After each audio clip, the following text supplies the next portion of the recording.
So Black Panther: Wakanda Forever is a movie that's coming out soon. Still haven't decided if I'm gonna go see it and review it. It's a thought that's bobbling in my head to potentially go do it. And well, Disney Marvel. Let's be real. This is Disney Marvel. No, this is Disney. Marvel's dead. Disney's making a little changes and things, and I think they're starting to notice why their changes in the MCU are starting to fail. With this rumor, of course, Marvel's scaling back Black Panther Wakanda Forever merch plans out of concern that sequel lacks of T'Challa may alienate black male audiences. So I read through this article, and it kind of burying the lead, but a very, very interesting thought process, and potentially, as Gary Nerdrotic so lovingly calls it, Nerdrotic on my shirt. Wish I was going, can't. But so the MSheU, or as we're about to hit the next phase of Phase 5, this new form of cancer. But yes, remember, the new Black Panther movie is predominantly focused on women's.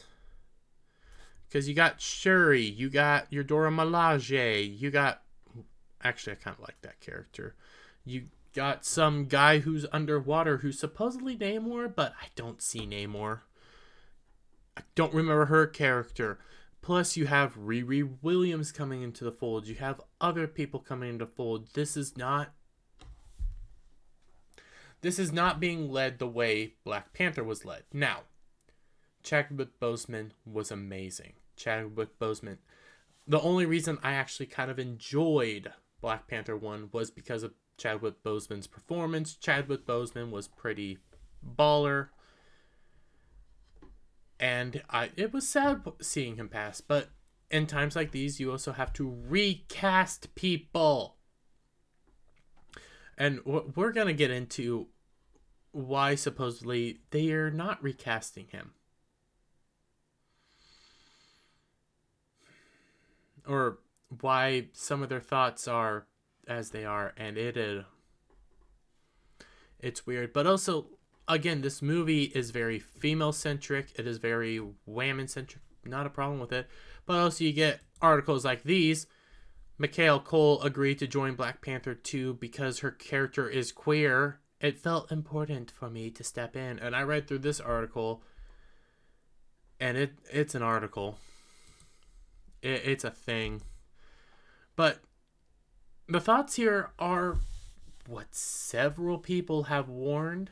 Granted, this is a rumor, but what several people have warned for years now, that, hey, Marvel is predominantly a male-centric area, pushing a bunch of these female-centric characters in, not showing them, giving them the justification like an Isom with Yaira, not doing things like that. Males can like female characters.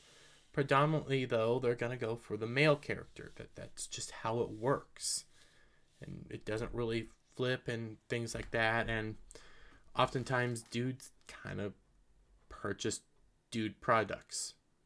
That's how things are. Probably butchered that a little bit. Bunch of smarter people that have broken it down. Very interesting. There's a toy producer, Todd McFarlane. Todd McFarlane had a very interesting discussion on this. He had a post on Twitter a couple months back, and he basically said, yeah, our information shows boys like heroes and masculinity. That's what our shows. And they don't like the female characters. And with that information, yes, this rumor would make sense. Granted, still, this is a rumor, and I like playing around with rumors. We'll see what happens. Though titular African superheroes brand has done gangbusters for Marvel's financial back end ever since his debut, a new rumor suggests that the studio is scaling back its merchandising plan for Black Panther: Wakanda Forever, out of concern that the sequel's focus on the franchise's female characters could I can't speak. Partially alienate the character's key consumer demographic of black men. No shit, Sherlock. But we've been seeing this time and time again, though. Granted, there are several guys going to see MCU movies still, but less and less people are going to see them. People aren't so interested anymore. And what do you expect? We call it the MSheU for a reason. Following the untimely passing of the original Black Panther actor Chadwick Boseman, a major topic of discussion among both fans and analysts was just how Disney and Marvel would tackle the future of Wakanda's resident hero with the franchise's star. Yet, with the slow trickling out of film's promotional material, it soon became evident that the sequel would center around T'Challa's female allies, including his sister Shuri, Letitia Wright, Dora Milaje leader Okoye, Danny Gurira, I'm going to butcher these names, his former love interests Nakia, Lupita Nyong'o, and their newfound companion Riri Williams, Dominique Thorne. That's right, we're getting Riri Williams, who's excited for Ironheart, because who doesn't want a gender swapped, rate swapped, age swapped Tony Stark, who's just the bestest ever, whose whole storyline is she wanted to be oppressed, so her teacher told her, "You'll never be Tony Stark." And she got all mad and said, "That's racist," and decided to steal stuff and become Ironheart. Remember that. However, despite the Black Panther brand having become one of Marvel's biggest, particularly among black audience, it appears that Wakanda Forever's lack of male lead,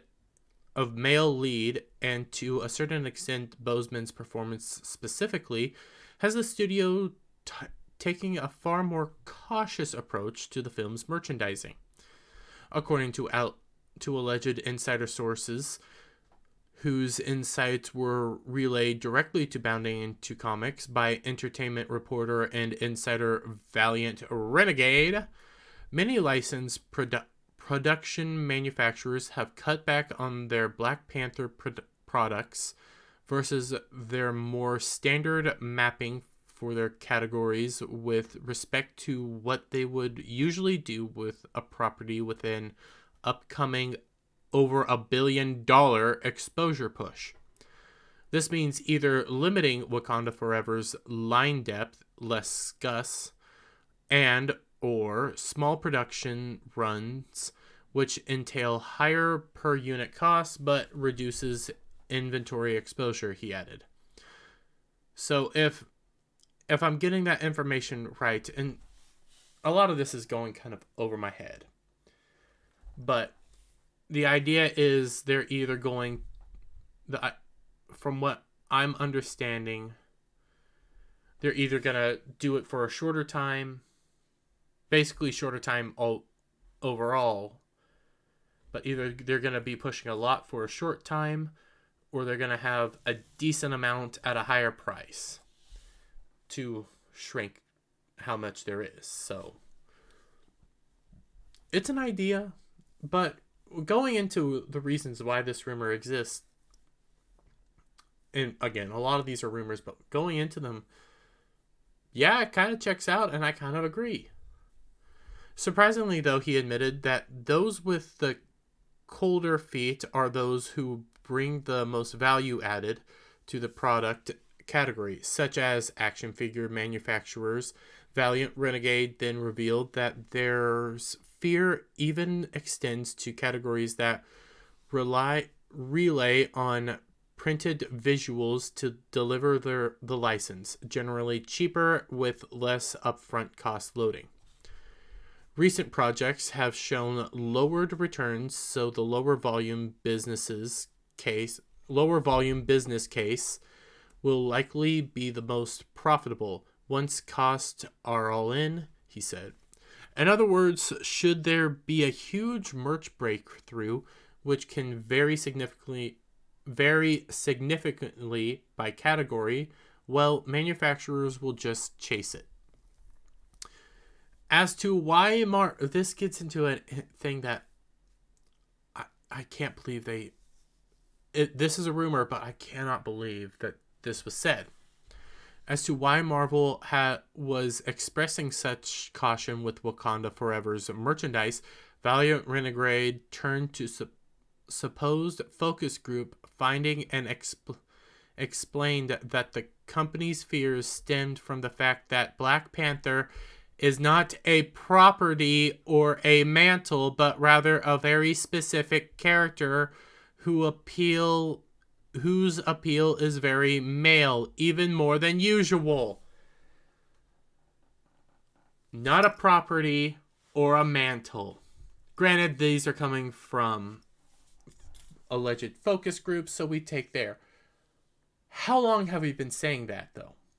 How long have we been saying that, hey, Captain America is not a mantle. Captain America is Steve Rogers. The only time that it actually sort of worked was when Bucky took over Captain America's role, but Bucky is Winter Soldier. Same with Sam as Falcon. Sam is Falcon, not Captain America. It doesn't translate well. These are unique characters.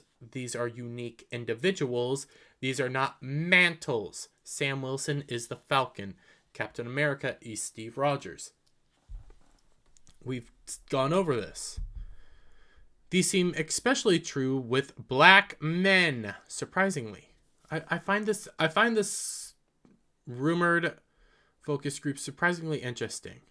He highlighted, clarifying that a more interact focus study would be needed to confirm his observations as fact. The perception of the hero is not only from his solo movie, but in the sum of all his on-screen exposure, Valiant Renegade continued, sadly noting that comics do not score here. Black men have the strongest relationship with the character, with an interesting, strong pop on the father/son dynamic. He said, black men identify with Black King, strong male figure, word association, noble strength, how the character holds himself. They admire that in the hero, inspiring to them. To this end, the insider detailed that the above carries over to fathers and sons, as seeing the movies was a great bonding experience for many black men and their sons. In mom groups, this came up as my husband/boyfriend/ex took their son, and editing error, to see the movies with the character in it. Sometimes twice, he said. These outgoings would sometimes include a detour to a toy retailer on the way home. So not only would black men see Black Panther entertainment sometimes multiple times with different groups of friends, but would also take sons, nephews, etc. to them. Valiant Renegade added. Now, that's how you rack up multiple viewings, some very nice focus stories to hear right there. And I do like that. I do think that's probably fact. I mean, Black Panther was a very prominent figure. A lot of people really enjoyed it. And hearing that, yeah, I could see it. I could see a lot of people taking their sons to this because at least in Civil War, not as much in Black Panther. I like Black Panther just for Chadwick Boseman mainly, but it was an okay movie. But in Civil War, there was this very strong father-son bond, and when the father passed away with the bombing caused by, I just had his name. I can't think of his name off the top of my head. It wasn't Winter Soldier. But when that happened, there was a void, and you saw Chadwick, Black Panther, T'Challa, step up and take the role he needed to take. And that was important. Interestingly, as to the ongoing debate of whether or not Marvel should recast the role of Black Panther following Boseman's death, Valiant Renegade revealed that many do not know that Mr. Boseman has passed, and those that do are totally for a recast because it's about the character. They recast Batman and James Bond all the time, he quoted of one alleged focus group attendee. Totally spontaneous, zero overthinking with respect to Mr. Boseman, all accord him due reverence. Nothing that the superficial nature of these focus groups results were the results of analysts having only looked at the character as part of overall Avengers IP landscape. Valiant Renegade ultimately asserted that the key thing, though, was all the male elements. Black men are even less likely to buy female IP-driven merch for either themselves or their son. Facts.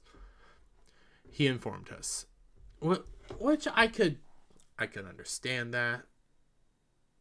Some things that I've noted that I don't think I can quite get into, but it's an interesting thought process there. Despite this demographic mismatch, Marvel still reportedly has hope that the upcoming Black Panther film, while female-focused, won't be written in a way so as to not deliver on the above. However, to this end, Valiant Renegade concluded his report to us with the particularly interesting observation that from what we've seen, those who know the key story beats while keeping their NDA's thoughts to themselves are among those proceeding with the most caution. Fans can find the results of Marvel's Boseman-less roll of the dice when Black Panther Wakanda Forever hits theaters on November 11th. So, again, I'm more focused on the idea of limiting the production and what that might entail for the story, what it might entail for everything. And to be fair, I don't think we're gonna. I think this end to Phase 4 will be as MSheU gets, because I don't know what we're about to see. I don't know what's about to happen. But again, when you know that Riri Williams is going to be in the story, when you know that it is very focused on the female-led roles, we still technically don't know who Black Panther is. I personally think it's Shuri, even though nobody's actually seen her in the outfit. You have all these things stacking up. You have this mysterious, I don't know who the heck this guy is. Supposedly, it's Namor, but that don't look like Namor. You get, again, this headline from Variety, which is, it's a thought. A stupid thought, but it's a thought, a very superficial thought. I don't know how this merchandise is going to go, because you don't have the pull of Chadwick Boseman. You don't have this very masculine character to help lead everything. So I want you to get your guys' thoughts down in the comments below. If you like the video, give it a thumbs up, share it out with all your friends. Subscribe to the channel, hit that link for notifications. Probably going to go live tonight after a couple things, and I'll see you guys on the next one. Bye.